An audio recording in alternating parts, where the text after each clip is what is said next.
at 8:20. Tomorrow morning we'll be davening at 5:45 upstairs because of Tanit Shirasei B'Tammuz. Now for a quick Devar Torah. This week's Parsha deals a lot with kashrut. And the question is, why does kashrut fit into this whole story where we have the beginning of it, Pinchas getting the bracha of shalom because he was forced to kill Zimri and Koziba, and then we suddenly have it with kashrut.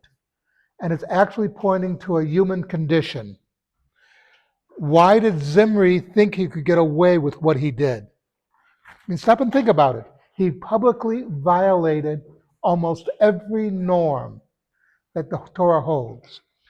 Not only did he hang out with the Midianite women, but publicly they were fornicating publicly, not privately. It was sort of like he was throwing everything in the face. How could he think that he could get away with this? I mean, it's totally beyond comprehension. And the answer is, if you don't stick to the basics, then people will tend to commit bigger crimes.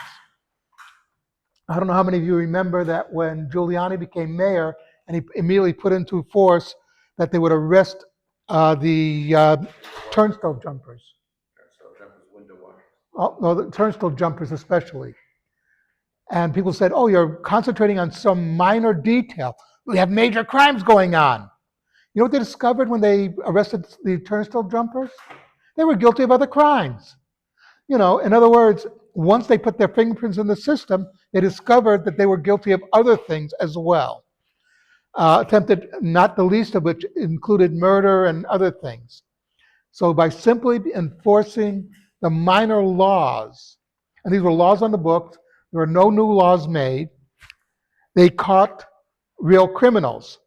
Because if people think they can get away with a small thing, they'll go for a bigger thing, and eventually they will become like Zimri, who thinks he can do whatever he wants and there'll be no punishment to him, because up until now, there's been no punishment. And that's why when Pinchas killed him, and by the way, the Gemara says that Pinchas acted as he did.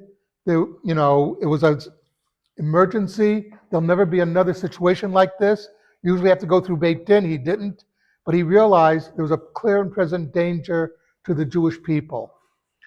And that's why he took the action that he did. And that's why the Torah then says, okay, now that you've seen this, let's get back to the basics. This is what kashrut is about.